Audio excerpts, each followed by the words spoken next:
Good afternoon. I am Mike Grasso, middle school teacher, middle grade author, and solo game developer of Private Pook Games. Today, I'm going to talk to you about my review of Elder Scrolls Betrayal of the Second Era by Chip Theory Games.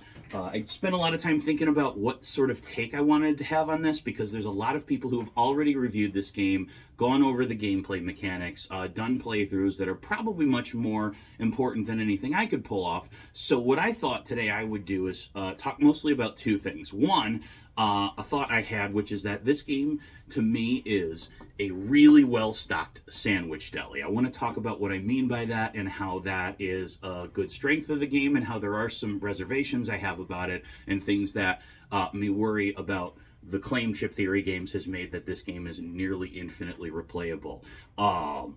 I also wanted to, kind of talk about how Chip Theory Games has done a really good job here on building on some of the mechanics they've had in their other games, in particular Too Many Bones, how those things are pretty impressive, and kind of talk about the game design components of it.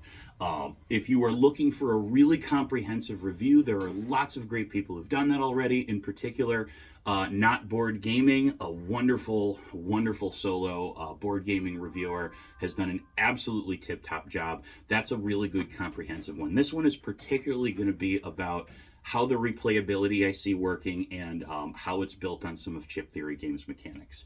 Now, to begin with, I've played the tutorial. The diced tutorial is really good. It was a little buggy at first, but I've seen fix up the app a little bit. It is a really good way to do it. It's good enough that if I were to teach this game to someone, I would use the diced app to help me teach them. It's just wonderful, the steps it goes through. There's even, towards the end of the app, there's a screen where literally you can click on whichever phase of the game you're in and it will give you reminders about it. So excellent job with that. That was a wonderful way to learn a game that has a 90-something page rule book. And I am a rule book dork. I am not upset about rule books, but it's a big one, and that was really cool.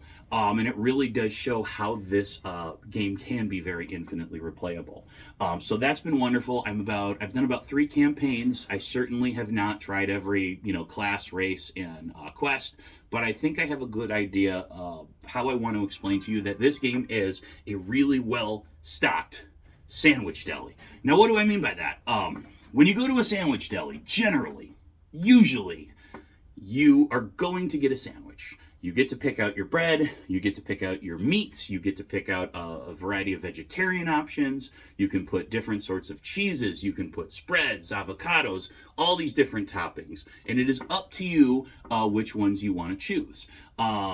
So you have things you get to choose in this game from the outset. You get to say things like, for instance, what will my race be? Do I want to be a high elf? Do I want to be a dark elf? Do I want to be a Nord?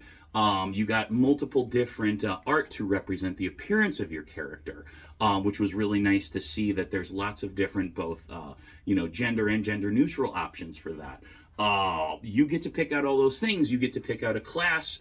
You get your starting combat skills, and you get to pick out one other specialty you get to have. I know with one of my early games I chose one hand and shield, and you'll even get more. So these are all the components that you get to choose in creating the sandwich you want to have that day. And while some of these do end up being kind of similar, at the end of the day, it gives you so many options. When you start this game, you have so many choices in how you want to structure your beginning. And that is very, very cool.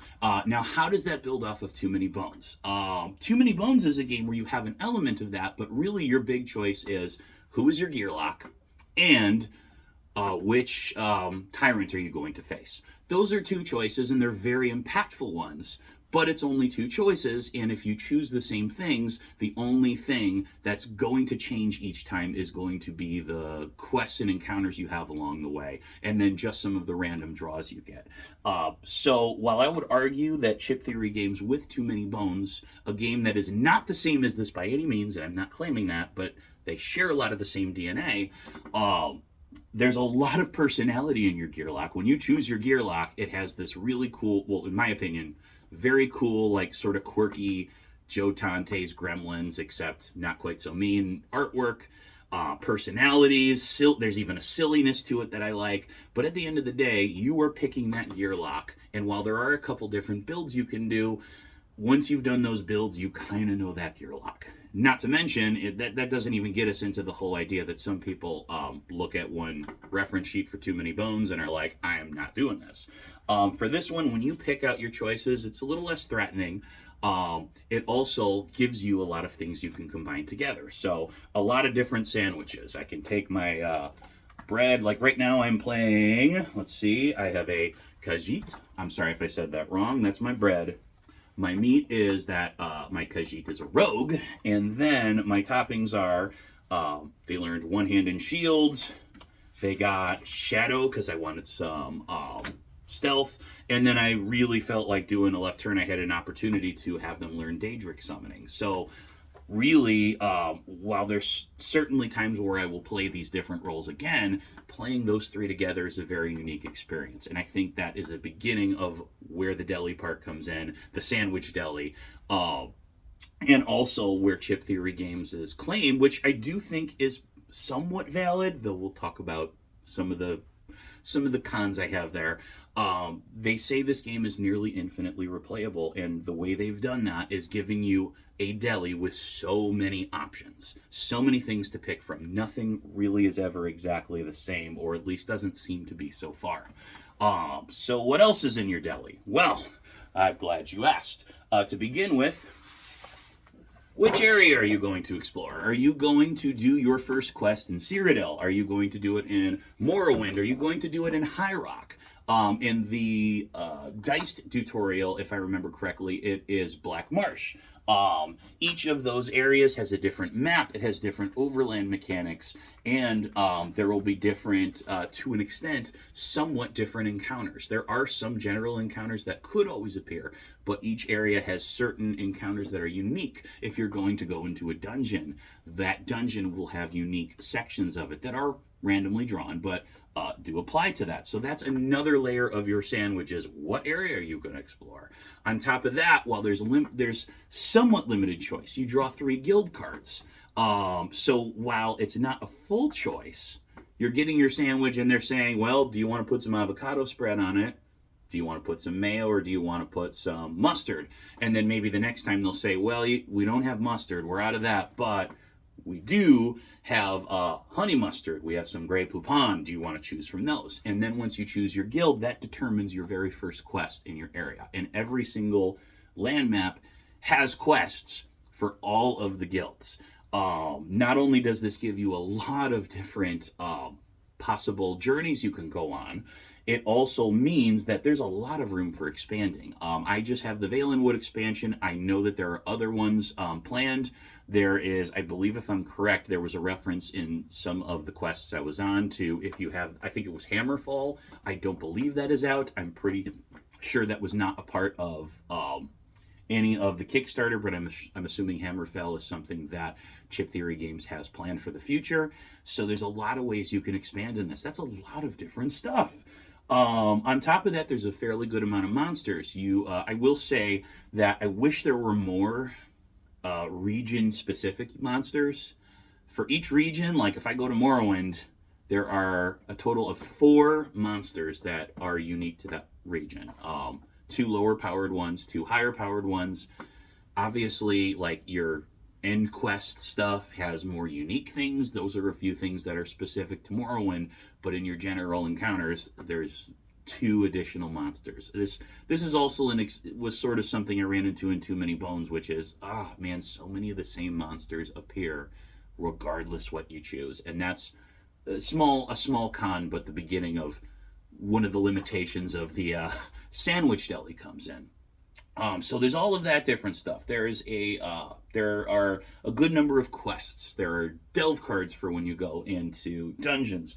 All of these things are very cool. Now going into how Chip Theory is expanded, I'm going to go ahead and, sorry, I should have had this ready. Let's talk about character sheets. In particular, I'm going to compare this to Too Many Bones because, like I said, they're not the same game, but they share DNA.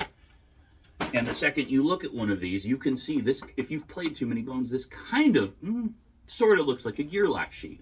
They've done a couple things a little bit better. For one, I really love the tenacity system.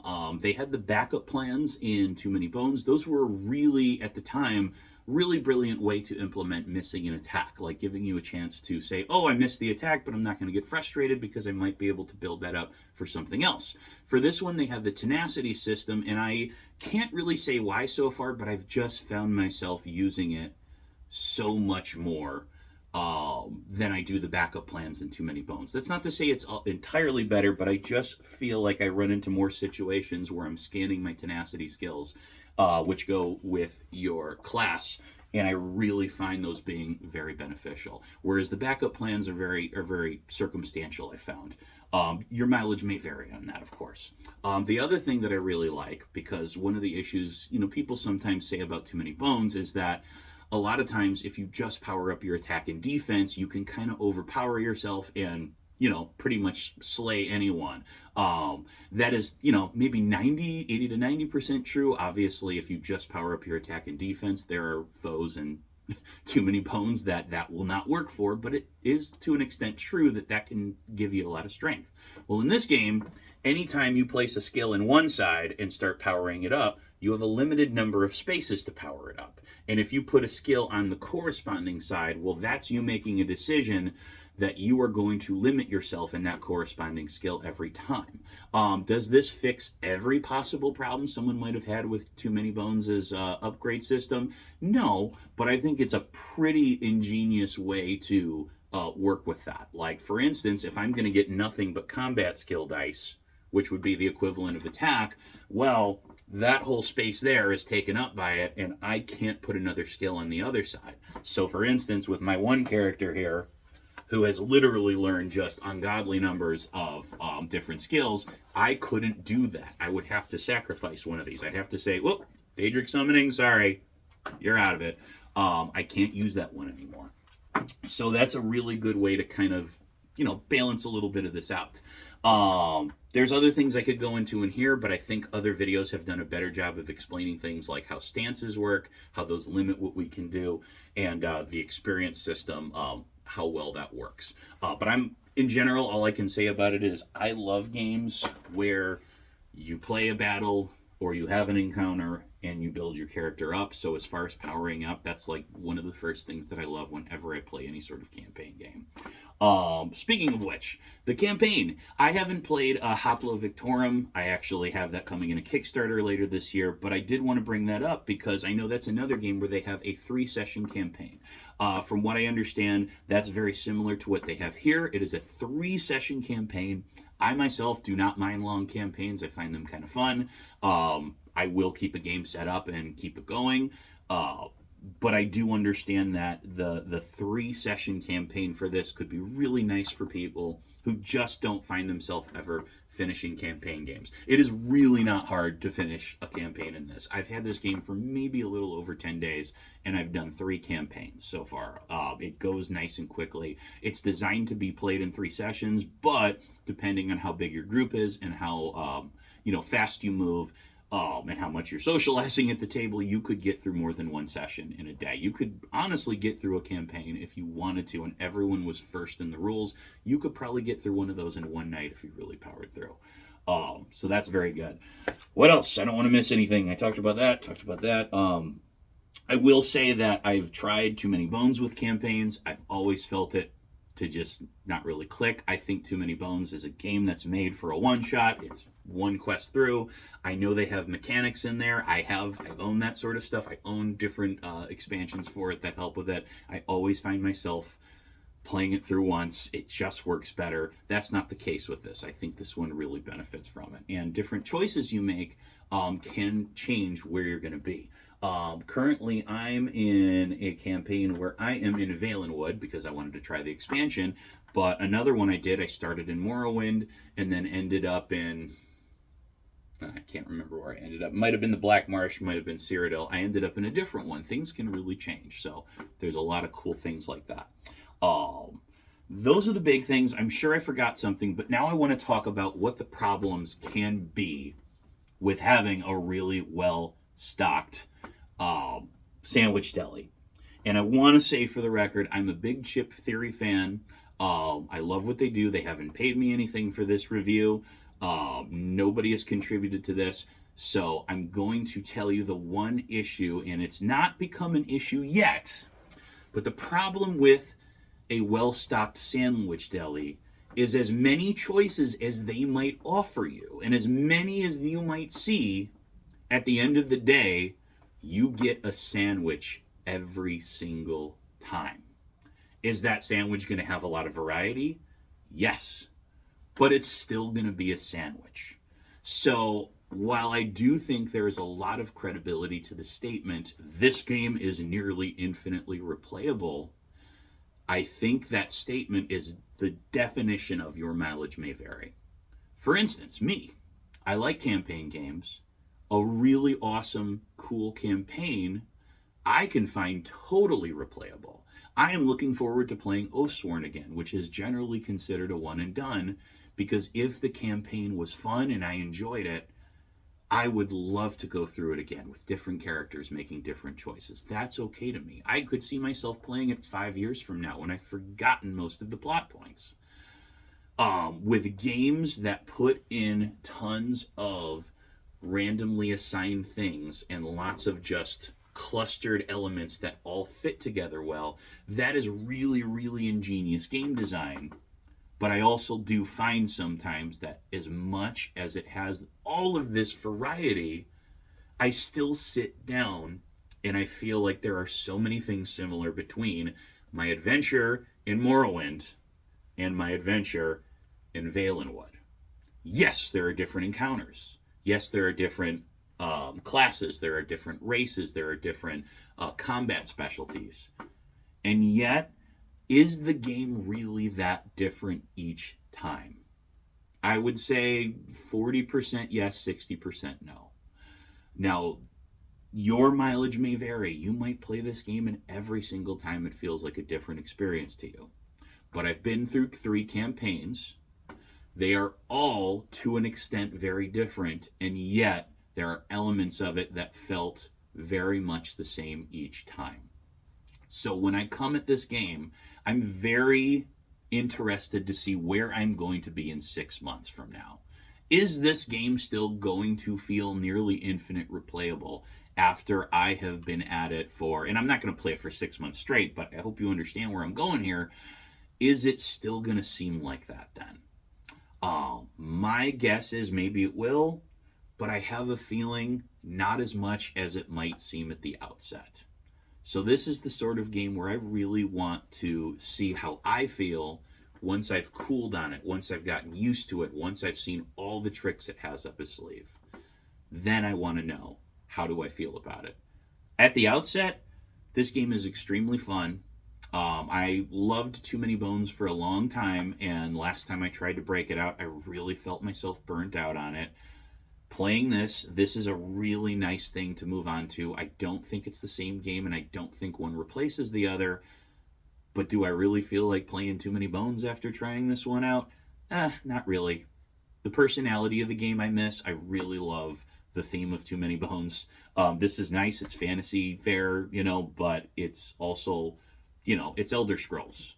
I'm the one person in America who did not like Skyrim, rip on me in the comments if you want. It's true. The game seemed very, very repetitive, very, very boring. Every instance where it seemed to have variety, I just didn't feel it.